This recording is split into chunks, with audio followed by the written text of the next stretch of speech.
¿Cómo están, alumnos? Continuando con nuestras clases de gramática y razonamiento verbal, hoy haremos un repaso de todo lo aprendido. Muy bien, iniciamos con textos argumentativos, aquellos textos donde el autor opina, ¿sí?, sobre el tema que se está planteando en el texto. Esta opinión puede ser a favor o puede ser en contra. Les recuerdo que las tesis siempre van a ser negativas o afirmativas. Primer ejercicio. En la tesis, no debe aprobarse el aborto en el Perú. En esta tesis, el autor no está de acuerdo con el aborto. Ahora, vamos a buscar un argumento que fortalezca esta tesis, ¿sí?, que apoye esta tesis. A. El aborto es necesario en caso de violación y para salvaguardar la vida de la mujer embarazada. Ahí te está diciendo que está de acuerdo con el aborto. Entonces, eso estaría contradiciendo a mi tesis. Por lo tanto, sería un argumento que debilite. Te recuerdo que los argumentos son los sustentos de la tesis, ¿correcto? Y pueden fortalecer o pueden debilitar. Alternativa B. El aborto debe legalizarse. También están de acuerdo con el aborto en la alternativa B. Por lo tanto, estaría contradiciendo la tesis y la estaría debilitando. No puede ser. A mí la pregunta me pide un argumento que fortalezca. C. Deberíamos inculcar valores morales a nuestras hijas. No tiene que ver nada con el tema ni la posición del autor. Sería algo incoherente. D. Un argumento que fortalece la tesis sería provoca daños psicológicos y físicos en la mujer. Si la tesis era no debe aprobarse el aborto, entonces la D está justificando, está argumentando por qué no debe aprobarse. ¿Por qué? Provoca daños psicológicos y físicos en la mujer. Entonces sería un argumento que fortalece mi tesis. Y última, hay médicos sin ética que realizan abortos en el Perú. Esto estaría debilitando mi tesis. Pregunta 2. Tenemos ahora otra tesis. En la tesis, el Perú debe invertir en ciencia y tecnología. Hasta ahí, el autor está de acuerdo que se invierte en ciencia y tecnología. La pregunta es, un argumento que debilita esta tesis sería A. La pandemia que vivimos actualmente nos hace recapacitar para invertir en insumos para la ciencia. Está de acuerdo con la ciencia la alternativa A. Por lo tanto, estaría fortaleciendo mi tesis. B. El uso de células madre es producto de la ciencia también, ¿sí? Como su nombre dice, es producto de la ciencia. El uso de células madre estaría fortaleciendo mi tesis que está a favor de que se invierta en la ciencia. C. Albert Einstein creó la teoría de la relatividad. También sería producto de la ciencia, entonces estaría fortaleciendo mi tesis. D. El CONCITEC. El CONCITEC es una institución en el Perú que se dedica al desarrollo de la ciencia. El CONCITEC en el Perú debe tener políticas más específicas de acuerdo a la necesidad del país. También, si es una institución que busca el desarrollo de la ciencia, entonces sería parte del fortalecimiento de mi tesis. Si continuamos, todavía no encontramos el argumento que debilita. Ahora la E. Los científicos han creado bombas atómicas que fueron utilizadas en la Segunda Guerra Mundial. Ahí aplicamos en este argumento un poquito de deducción, un poquito de inferencia. Las bombas atómicas siempre han provocado daños, ¿no? Las personas, en este caso en la Segunda Guerra Mundial, provocó muchos muertos. Por lo tanto, sería un argumento que está debilitando mi tesis de que se debe invertir en ciencia y tecnología. La única respuesta entonces sería la E. Siguiente. Vamos a aplicar ahora la estructura de un texto argumentativo en textos con diálogos. También se puede hacer. ¿Qué son textos con diálogos? Son textos donde van a haber, como su mismo nombre dice, diálogos de dos personajes, ¿sí? Uno que está a favor del tema que se está planteando y el otro personaje está en contra del tema que se está planteando. También en estos textos con diálogo va a haber puntos de coincidencia entre ambos personajes, como también va a haber puntos de contradicción o puntos de discrepancia. Vamos a ver entonces qué es lo que nos dice Mayra y vamos a analizar su tesis y sus argumentos. Mayra dice, sí debe aplicarse la pena de muerte en el Perú. Esa sería la tesis, es una tesis afirmativa, ahí está resaltada. Muy bien, entonces Mayra está de acuerdo con la pena de muerte. ¿Por qué? Va a argumentar, durante años hemos tratado de frenar la violencia en el Perú, pero no lo hemos logrado. Los índices de feminicidios y violaciones se han incrementado demasiado, de 26,2 a 79,3%, ¿sí? En los últimos 10 años. Eso sería su primer argumento, el incremento del índice de feminicidios y violaciones. Segundo argumento, en el 2019 fueron asesinadas 165 mujeres. Hubo 3.400 atenciones por el delito contra la libertad sexual, o sea, contra violación, por violación, de las 7.789 denuncias por violación. Sería el segundo argumento. Tercer argumento de Mayra. Estos psicópatas, enfermos mentales y sexuales, acusados de ultrajar, atacan a menores de 18 años, que son el 50% del total de víctimas, y el otro 50% son mujeres adultas. Muy bien, acabamos entonces de leer la tesis y los tres argumentos de Mayra. Ahora vamos a ver qué es lo que nos dice Pamela. Pamela le dice a Mayra, estás en lo cierto, estas cifras son reales, pero no estoy de acuerdo contigo en quitarle la vida a una persona. Entonces, ese es el punto de discrepancia entre ambas. No están de acuerdo entonces en eso de quitar la vida a través de la pena de muerte. Bien, entonces Pamela no está de acuerdo con la pena de muerte. Recuerda, ¿y cuáles serían sus argumentos? Primer argumento, recuerda que en la Constitución de 1993, en el artículo 2, prevalece ante todo el derecho a la vida del ciudadano. Sería el primer argumento. Segundo argumento, además, el Perú no puede incluir la pena de muerte en su legislación, porque hemos firmado el Pacto de San José, en el cual nos comprometemos a respetar el derecho a la vida, facultad indispensable de toda persona. Hasta ahí van dos argumentos, y el último y tercero, asimismo, la Constitución le da la pena máxima a un violador y asesino, que es la cadena perpetua. Pero también plantea Pamela que hay otras formas menos radicales, ¿sí?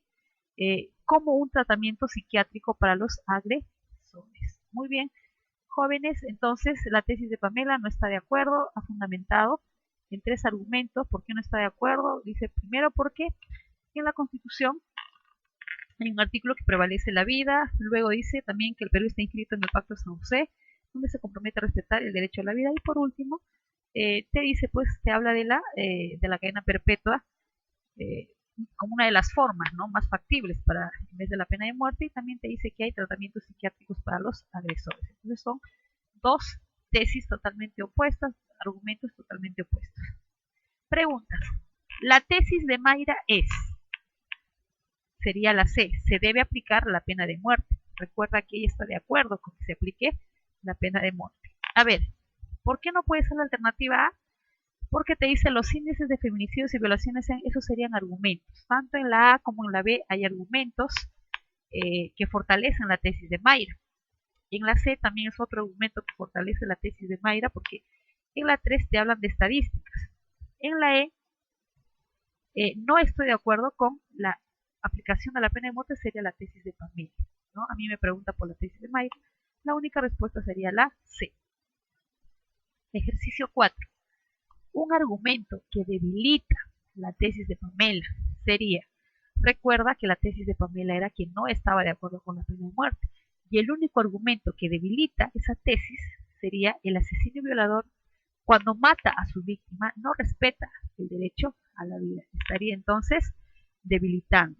Acuérdate que Pamela indirectamente estaba defendiendo al asesino y violador, ¿sí? Y estaba planteando otras formas menos radicales. Entonces, al decir que este asesino y violador, pues no, al momento de matar a su víctima, obviamente que no respeta el derecho a la vida, entonces estaría debilitando la tesis de Pamela, estaría contradiciendo la tesis de Pamela.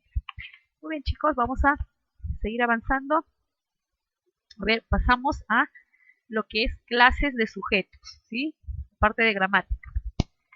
Recordemos lo que es el sujeto. El sujeto es la parte de la oración en la cual se va a mencionar de quién o de qué se está hablando en la oración, ¿sí? Una de las formas para hallar el sujeto es de qué o de quién hablan en la oración. También habíamos hecho en las clases anteriores las clases de sujetos. Recuerden el sujeto expreso cuando está presente en la oración, tácito cuando no está presente en la oración, sujeto simple cuando tiene un solo núcleo, sujeto compuesto cuando tiene varios núcleos. También vimos el sujeto paciente, el sujeto agente, ¿no? El sujeto agente que hacía la acción directa en la oración y el sujeto paciente que recibía la acción del verbo. También vimos sujeto complejo, que era aquel que tenía modificadores, modificador directo, y el incomplejo, el que carecía de modificadores. Muy bien, vamos a entonces resolver las preguntas. Pregunta, la primera, la pregunta 5. Dice, en la oración, Messi y Ronaldo se solidarizaron con los sectores pobres y clase media vulnerable afectados por la pandemia. Te dice, el tipo de sujeto es, a ver, vamos a ver, analizamos la oración. En el sujeto de la oración, que sería Messi y Ronaldo, porque de quien se está hablando en la oración, hay dos núcleos del sujeto, que están actuando como sustantivos propios. En este caso, los núcleos serían Messi y Ronaldo, ¿sí?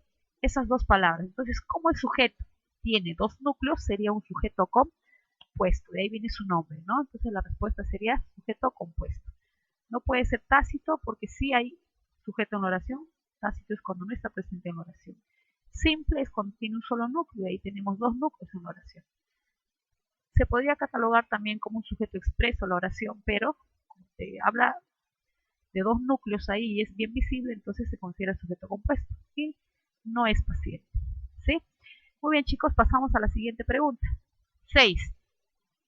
El sujeto que recibe la acción directa del verbo es el sujeto paciente. Por ejemplo, si me dicen los delincuentes fueron atrapados por los policías, el verbo fueron, ¿sí?, está actuando directamente en función del sujeto, ¿sí? Por eso sería sujeto paciente. Siguiente, 7.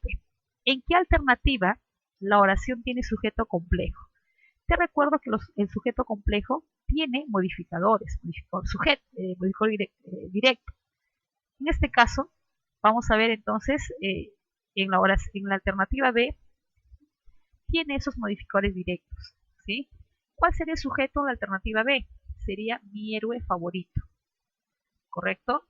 ¿Cuál sería el núcleo? Sería héroe. Los modificadores directos, te recuerdo, actúan en función del núcleo de sujeto. Normalmente están siempre cerca al núcleo, en este caso héroe. Y van a funcionar como adjetivos. Recuerda, los modificadores directos funcionan como adjetivos. ¿Qué modificadores directos encuentro en el sujeto? Mi, que es un adjetivo posesivo, y favorito, que es un adjetivo calificativo. Recuerda, la fórmula del modificador directo, el modificador directo va a funcionar como adjetivo, y ahí tengo MD, mi, y MD, favorito. Por lo tanto, esa sería la respuesta. En la alternativa A, solamente encuentro en el sujeto sustantivos propios. El modificador directo no actúa como sustantivo, sino como adjetivo, por eso la descarté esa alternativa. C. Víctor Hugo escribió Los Miserables. También en el sujeto encuentro a Víctor Hugo, que es sustantivo propio. Recuerda que el modificador directo que lleva el sujeto complejo actúa como adjetivo, y ahí no hay adjetivos en la C. D. Clasificarán al Mundial Qatar 2022. No tiene sujeto la alternativa D. Yo estoy buscando sujeto complejo. Entonces, como no tiene sujeto, la descarto. Igual en la E, bailaban hermosos guainitos, no hay sujeto. ¿Quiénes bailaban? No se sabe quiénes bailaban. Es sujeto tácito. ¿Sí? Yo estoy buscando un sujeto complejo, aquel que tiene modificadores directos. Y la única que tiene es la B. Muy bien, ahora sí pasamos a dos temas que se les había enviado en vídeos, tanto el idioma español como el multilingüismo. A ver, vamos a trabajar primero el idioma español. Pregunta 8 dice, según el vídeo trabajado, el origen del idioma español es... A ver, al preguntarte sobre origen, se está refiriendo, ¿sí?, qué lenguas, ¿sí?, en la antigüedad han sido el inicio del idioma español. Te recuerdo que cuando hablamos de origen del idioma español hay que analizar bastante la cultura que ha tenido antiguamente España. Y te recuerdo que España fue conquistado por los romanos y también por los árabes. Y si han sido conquistados por esas dos culturas, entonces tanto los romanos como los árabes han tenido que influir bastante en el idioma español. ¿Es así? Entonces, así como los españoles han sido o han recibido esta cultura romana y árabe también cuando los españoles nos descubrieron a nosotros, cuando conquistaron el Imperio Incaico, también nos heredaron ese idioma español que ya venía con orígenes romanos y árabes. Por lo tanto, si la pregunta es, ¿el origen del idioma español es? La única respuesta sería el latín, que es una lengua romana, latín vulgar también, que es de Roma, la lengua romances y el árabe, ¿correcto? El resto de alternativas son incoherentes. El idioma español no procede o no tiene como origen el inglés, francés ni árabe. Bueno, el árabe sí, pero no inglés ni francés. En la B se dice quechua y marachipigo son lenguas peruanas. Nosotros nunca descubrimos España. Así que esa B sería incoherente. D, la lengua hindú y el musulmán son totalmente incoherentes porque no tiene que ver nada con el descubrimiento de España, ¿no? Que mucho menos con el origen del idioma español. Igual la E. Chicos, por eso, entonces el origen del idioma español es latín, latín vulgar, lengua romances, también el árabe, y también hay otras que han sufrido un proceso que sería el castellano gallego y también el castellano catalán. Muy bien, chicos, pasamos a la pregunta 9. En el vídeo en el vídeo del idioma español, se menciona que los idiomas más hablados en el mundo son. Recuerda que en la parte del vídeo del idioma español hay una parte donde dice, valga la redundancia, una parte donde dice que el español es el tercer idioma más hablado en el mundo, el tercer idioma más hablado del mundo, con 480 millones de personas a nivel mundial. Y antes del español, en primer orden está el chino mandarín y luego el inglés. Chicos, la única respuesta entonces de los idiomas más hablados en el mundo serían chino mandarín en primer lugar, en segundo el inglés y tercer idioma más hablado en el mundo es el español con 480 millones de personas. Siguiente, la pregunta 10. Ahora sí vamos a pasar a multilingüismo. Según el vídeo, el Perú es considerado multilingüe porque, a ver, analizamos esa palabra multilingüe. Multi viene de varios, lingüe viene de lenguas. Entonces, ¿por qué el Perú es considerado un país que tiene varias lenguas? Porque posee 47 lenguas indígenas, ¿sí? 43 en la Amazonía y 4 en la sierra. Esa es la cifra exacta, la cual se menciona en este vídeo del multilingüismo, ¿sí? Aparte, te recuerdo que en este vídeo del multilingüismo también se habla, bueno, en una parte, se habla de que el Ministerio de Cultura está formando en la actualidad 179 intérpretes de las diferentes lenguas, de estas 47 lenguas que se hablan en el país. Es un avance, ¿no?, en nuestra cultura.